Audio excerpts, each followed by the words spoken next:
of the bring in retired NYT Inspector Paul Morrow. He's the writer of the Ops Desk newsletter, and you were there with Lawrence Jones. Right. From your perspective, this is a new area for you. You haven't been there before. You worked in New York City for your career.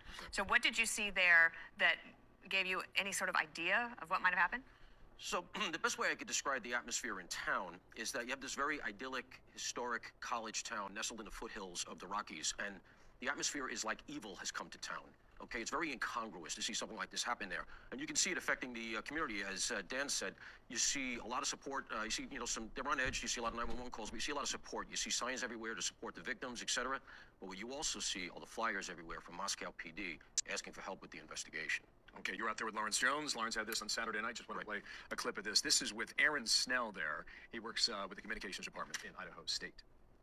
Can you tell me who was targeted, or were there multiple people that were targeted during that incident? We believe that this was targeted.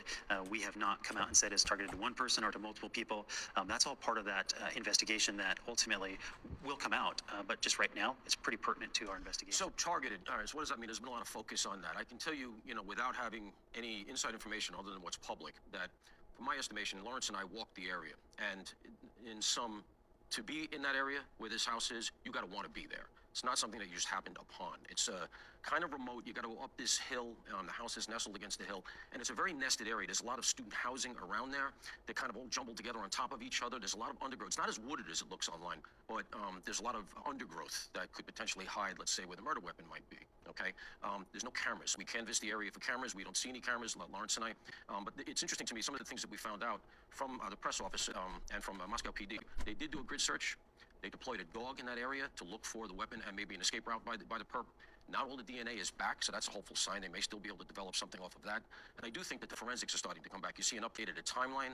They're getting that from some of the stuff they're getting off of Kaylee's phone, which we learned that they're into. And I think they also probably have pulled the Wi-Fi logs. If you look online, you can see one of Kaylee's TikTok videos is still up. You can see a Wi-Fi route, what appears to be a Wi-Fi router in the background. So I assess the house likely had a Wi-Fi. You can get those logs relatively easily. And so right now, I think it's, for lack of a better term, it's a battle of wills. You have this team of investigators who are going through the minutia of these data points. And you have somebody out there who is a stone psychopath. He thinks he can outlast them. He's not breaking. And my money's on the good guys. I think that they're going to be able to pull this off. The trail is not cold. I don't think so. I don't think you can call this a cold case by any stretch at this point. Paul Morrow, thanks for going out there with Lawrence Jones. It was a good show on Saturday night. Thank you. There are 4 very, very important names in this case. Kayleegoncalves, madisonmogen, xanakernodle, and ethanchapin. And if you're going to remember any names from this case, I ask that it be all 4